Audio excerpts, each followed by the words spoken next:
나 있는 그대로 참 좋다. 자신이 얼마나 아름다운지 모르는 나에게 필요한 마음 주문. 왜 아직도 모르나요? 당신은 있는 그대로 충분하다는 사실을. 자존감을 높여주는 화제의 베스트셀러, 120만 독자들을 뜨겁게 위로해온 사연을 읽어주는 여자의 나 사랑법. 나 자신을 좋아하기란 참 어렵습니다. 아무 이유 없이 무언가를 좋아하기란 쉽지 않으니까요. 나를 사랑하기 위해 나의 장점이 무엇인지 되짚어봐도 딱히 잘 떠오르지 않습니다. 오히려 단점이 더 많은 것 같아 나를 사랑하는 일이 생각보다 어렵다는 걸 느끼기도 하지요. 당신도 이런 나와 비슷하다면 이렇게 말해주고 싶습니다. 이유를 찾지 마세요. 이유가 없어도 괜찮습니다. 있는 그대로의 모습이 가장 아름답습니다. 저도 한때는 이 말이 참 어려웠습니다. 마음에 안 드는 것 투성인데 내가 나라서 좋다는 말이 피부로 와닿지 않았으니까요. 하지만 이 책을 통해 조심스럽지만 솔직하게 내 이야기를 써내려가면서 조금씩 알게 되었습니다. 이 세상에 나라는 존재는 나 하나뿐이라는 것을, 그 사실 하나만으로도 나는 특별하다는 것을. 이 글들은 살아오면서 내가 얼마나 아름다운 사람인지 자꾸 잊어버릴 것 같을 때 마음속으로 외치던 마음의 주문입니다. 나만 빼고 모두가 행복해 보이는 날, 사랑이 어렵고 힘들기만 한 날, 타인의 시선에 하염없이 주눅들고 흔들리는 날, 문득 주저앉고 싶은 날이면 나직이 힘을 주어 마음의 주문을 외워보세요.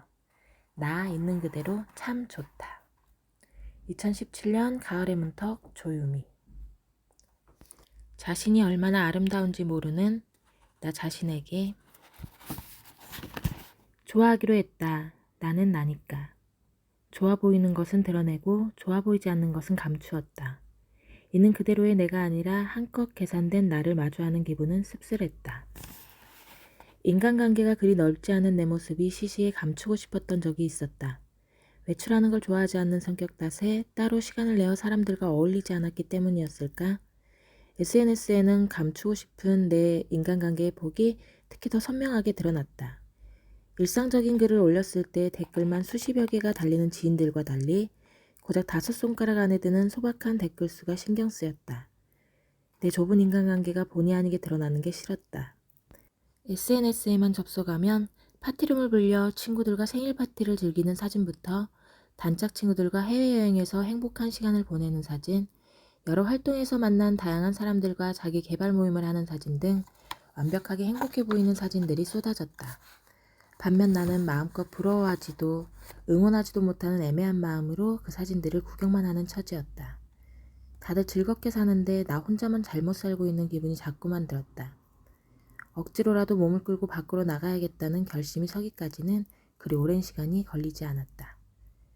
곧바로 독서 모임에 가입하고 스마트폰 애플리케이션 개발 프로젝트에 참여하면서 만나는 사람의 수가 늘었다. 집에만 있던 때와는 달리 하루를 채우는 사건들이 비교할 수 없이 늘어났다. 새롭게 만난 사람들과 연락처를 주고받고 SNS 친구 등록을 하고 주말에는 신촌이나 강남에 나가 분위기 좋은 곳에서 맥주를 마시기도 했다. 한때 구경만 하던 사진 속 주인공이 어느새 내가 되어 있었다. 딱히 용건이 없어도 연락을 주기적으로 주고받는 관계도 늘고 SNS에 사진을 올리면 좋아요와 댓글이 무수히 달렸다. 첫 한 달은 만족스러웠다. 내가 살던 삶의 방식과 달라서 마치 새로운 삶을 사는 기분이었다. 어떤 이는 내가 부럽다고 했다. 과거의 내가 누군가에게 가졌던 그 마음이었다.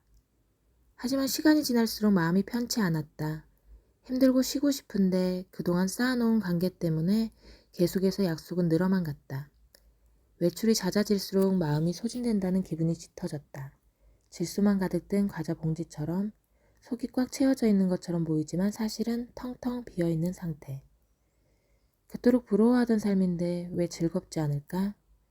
부럽다고 생각했던 삶을 쫓았는데 왜 내 마음은 행복하지 않을까? 이유는 간단했다. 진짜 내 모습이 아니었기 때문이다. 이는 그대로의 모습이 아니라 누군가를 부러워하는 마음 때문에 억지로 꾸며낸 모습, 전혀 자연스럽지 않았다. 아니, 자연스러울 리가 없었다. 완벽한 화장으로 맨 얼굴을 가리고 또각또각 구두 소리를 내며 걸어가는 내 모습은 한없이 불편했다. 타고난 내 성격을 무시한 채 부러운 모습만 닮아가려 했으니 목에 가시가 걸린 느낌처럼 불편하고 부자연스러웠다. 아무리 흉내내고 싶은 삶이라도 아닌 건 아닌 것이었다. 있는 그대로의 모습을 좋아하기로 했다. 화장기 없는 내 얼굴도 열 손가락으로 셀 수 있는 인간관계도 창피하지 않고 받아들이기로 했다. 나는 그저 나일 뿐이다. 좋고 나쁨의 잣대로 나를 평가하지 않을 것이다. 그 어느 것 하나 버릴 수 없는 소중한 내 모습이니까. 보여주기 식으로 움직이지 않을 것이다. 억지로 꾸며낸 인생을 살지 않을 것이다. 있는 그대로가 좋다. 있는 그대로를 받아들이는 게 좋다. 있는 그대로를 받아들이고 발전하는 내가 좋다. 내가 빛날 수 있는 자리. 모두가 적처럼 느껴질 때가 있다. 온 힘을 다해서 잘해내도 나보다 더 잘한 사람이 있으면 나는 평범한 사람이 되기 때문이다. 모든 게 계단이었다. 하늘까지 오르려면 수많은 계단을 올라야 했고 그 계단을 누가 더 높이 올라가는지는 시합을 해야 했다. 하늘은 너무나도 달콤해 보였으니까. 별도 있고 달도 있고 구름도 태양도 있는 하늘. 모든 걸 가진 완벽한 이상형 같았다. 좋아 보였다. 나를 제외한 다른 사람들도 모두 하늘의 닿기를 탐내니 더 매력적으로 느껴졌다. 내가 끌리는 것에 다른 사람도 끌리니 대단한 것처럼 보였다. 그래서 나는 하늘에 닿고 싶었다. 누구보다 높이 올라가려고 욕심을 내다가 알게 된 건 이 세상의 적은 남이 아니라 내 자신이라는 사실이었다. 빨리 일어나야 하는 나와 더 자고 싶은 나, 그만 먹어야 하는 나와 더 먹고 싶은 나, 공부해야 하는 나와 쉬고 싶은 나, 화를 내고 싶은 나와 참아야 하는 나, 그만두고 싶은 나와 버텨야 하는 나. 내가 싸워야 하는 상대는 남이 아니라 매 순간의 나였다. 이 승부에서 승리와 패배는 없었다. 내가 조금 더 나은 사람이 되느냐 조금 더 못난 사람이 되느냐의 결정뿐이었다. 그래서 나는 때로는 더 나은 사람이 되기도 했고 때로는 부족한 사람이 되기도 했다. 언제는 잘 해내다가 또 언제는 형편없어서 누군가는 나를 꽤 괜찮은 사람으로 기억할 테고 누군가는 못난 사람으로 기억할 것이다.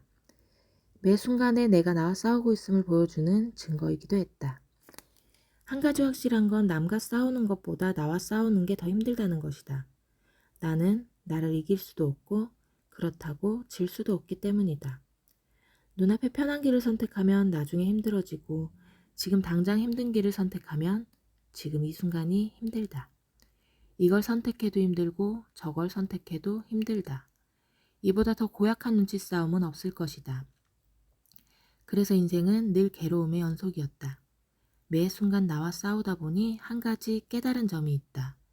그토록 염원하던 하늘은 내 머리 위에 있는 것이 아니라 내 안에 있다는 것. 내가 하늘 속에 있다고 생각하면 하늘 속에 있는 것이고 내가 땅 속에 있다고 생각하면 땅 속에 있는 것이었다. 내가 있는 곳은 누가 정해주는 것이 아니라 스스로 정하는 것. 결국 중요한 건 내 마음이었다. 나는 그것도 모르고 지금껏 머리를 치켜들고 있었다. 고개를 숙이고 마음을 보아야 했는데 엉뚱한 곳에 눈을 주고 있었다. 내가 들여다봐야 하는 건 내 안에 있는 마음이다. 내 마음이 진짜 원하는 것이 무엇이고 어디로 향하고 있는지를 아는 게 중요하다. 그걸 알아야 내가 빛날 수 있는 자리를 찾을 테고 그곳이 곧 하늘이 될 테니까. 잘 이겨낼 거라 믿어요. 당신은 지금도 충분히 좋은 사람이에요. 다른 사람과 비교하며 자신을 깎아내리지 마세요. 그 사람은 그 사람이고 당신은 당신인걸요. 정작 왜 당신만 몰라요? 당신은 충분히 잘하고 있는데.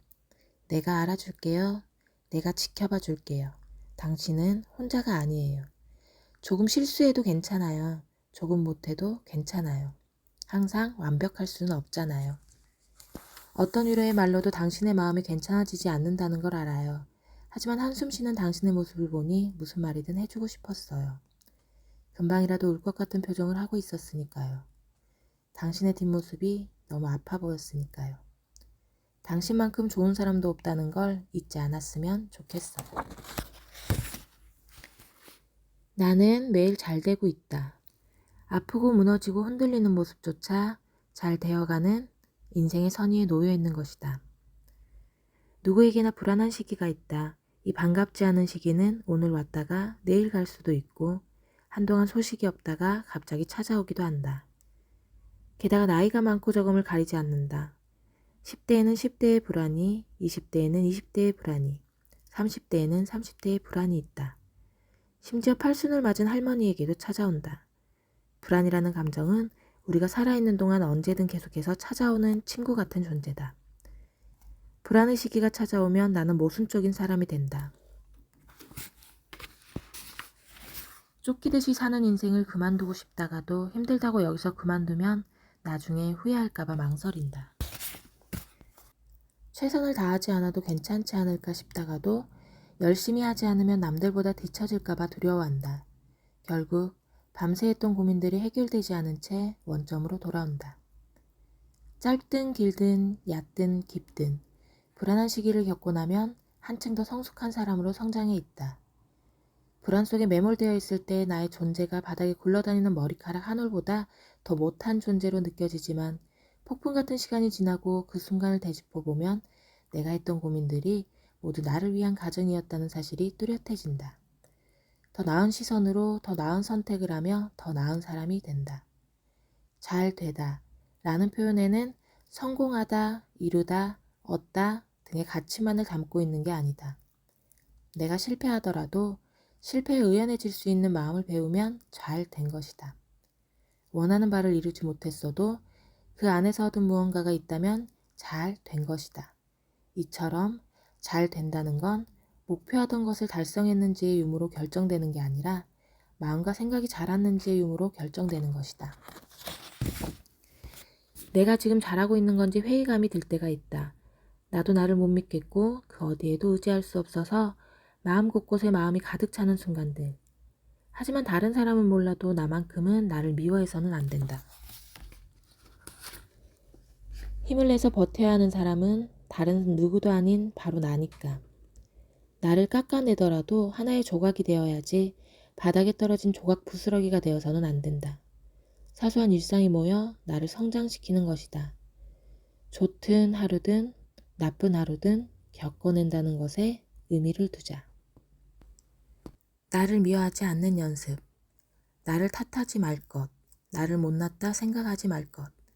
내 모습을 있는 그대로 받아들일 것.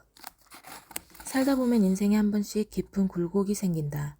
그 굴곡이 때로는 위로 굽이져서 최대의 행복을 주고 때로는 아래로 굽이져서 최대의 불행을 주기도 한다. 굴곡이 아래로 굽이질 때에는 생각이 참 많아진다. 그때는 마음이 아프다. 가슴이 아리다. 속상하다. 답답하다. 억울하다. 이런 말로는 내 마음이 온전히 표현되지 않는다. 어떤 사람은 이런 상황을 상처라고 표현하기도 한다. 인생의 상처.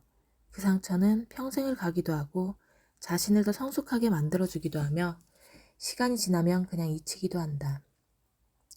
하지만 대부분 상처라고 불리는 감정은 쉽게 지워지지 않는다. 꽤 묵직하다. 아픔의 크기가 다를 뿐 아프지 않은 건 아니다. 그래서 되도록 상처받지 않으려고 노력하지만 그건 불가능하다. 외부의 상황을 마음대로 제어할 수 없기 때문이다. 그럴 때면 내면에 집중해야 한다. 내가 어찌할 수 없는 상황에 연연할 게 아니라 내가 어찌할 수 있는 마음을 다져야 한다. 부정적인 상황에 놓여 있을 때 상처를 받더라도 그게 나의 가치관에 영향을 미치지 않도록 나의 세계 안에 나를 우뚝 세워야 한다. 속상하고 억울하고 화나고 미쳐버릴 것 같아도 앞으로 나아가려는 내 걸음을 막아서지 못하게 해야 한다. 긍정적인 사람이 되라는 게 아니다. 그것은 그것대로, 이것은 이것대로 나누어 바라볼 줄 아는 사람이 되어야 한다는 의미이다. 나는 상황이 어그러져 버리면 마음속에 미움이 짙어지는 편이지만 그렇다고 누군가를 탓하지는 않는다. 다만 잘 살고 있던 내 마음을 아프게 하는 상황을 미워하는 것이다. 하지만 내 삶까지 미워하지는 않는다.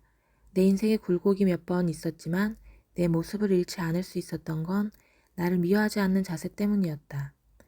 내가 나를 사랑해야 한다는 말이 어렵게 느껴진다면, 내가 나를 어떻게 사랑해야 하는지 모르겠다면 내가 나를 미워하지 않는 연습부터 하자. 나를 탓하지 말고 나를 못났다 생각하지 말고 그냥 있는 그대로 받아들이는 연습. 그것부터 시작해보자. 충분히 반짝이는 사람이니까. 어둠 속에서는 작은 빛이 환히 보이지만 밝은 곳에서는 주변의 환함에 묻힐 때가 있다. 나는 이미 밝게 빛나는데도 빛을 품고 있지 않은 것처럼 초라하게 느껴질 때가 있다. 누군가와 자꾸 비교하며 살다 보면 의도하지 않게 자존감이 낮아질 때가 있다. 내가 무엇을 하든 주변의 대상과 비교당할 때가 많아 무언가를 시작하는 것이 두렵기도 하다. 점수를 매겨달라고 부탁한 적이 없는데도 누구는 이랬고 누구는 저랬다는 말부터 나오니 시작하기가 꺼려진다. 그래서 내가 잘하는 것이나 좋아하는 것을 찾기보다 비교당하지 않을 수 있는 것부터 본능적으로 찾는다. 내가 주도적으로 선택해서 나아가는 삶이 아니라 버리고 남은 카드를 선택하는 삶을 살게 된다. 나는 빛나지 않은 사람이라고 생각했다. 나보다 안정된 삶을 사는 가족들, 나보다 활기차게 사는 친구들, 나보다 좋은 곳으로 이직한 직장 동료들까지. 아무것도 이루지 못하고 집에서 컴퓨터만 하고 있는 내가 한심하게 느껴졌다. 참 우스운 생각이지만 나는 잘 될 줄 알았다. 하지만 나이를 먹을수록 남들보다 뒤처지고 있다는 게 느껴지니 불안해졌다. 이러다가 먼지보다 못한 존재가 될까봐 두려웠다. 이토록 불안한 마음을 버릴 수 있었던 건 아주 작은 생각의 전환 덕분이었다. 불을 끄고 침대에 누워 휴대폰을 켰는데 눈이 시릴 정도로 액정에서 환한 빛이 뿜어져 나왔다. 화면 밝기를 최대한 낮췄지만 그럼에도 내 눈을 피로하게 만들었다. 참 이상했다. 낮에는 화면 밝기를 최대로 밝게 하고 사용해도 눈이 아프지 않았다. 햇볕이 내리쬐던 곳에서는 휴대폰 화면이 잘 보이지 않던 순간도 있었다. 똑같은 휴대폰에 똑같은 밝기인데도 주변 상황에 따라 받아들이는 입장이 달라지는 것이었다. 내가 빛을 품고 있지 않은 게 아니었다. 내 주위에 빛나는 사람이 많은 것이었다. 주변을 돌아볼 여력이 없어서 내 주변이 얼마나 밝은지 몰랐다. 당신도 나처럼 그렇다. 빛 안에 있기 때문에 당신만 모르는 것일 뿐 당신은 훨씬 더 좋은 사람이다. 그러니 자신을 깎아내리지 않아도 된다. 행복을 당당하게 누려도 된다. 이 세상에 존재하는 것만으로 충분히 빛나는 사람이니까.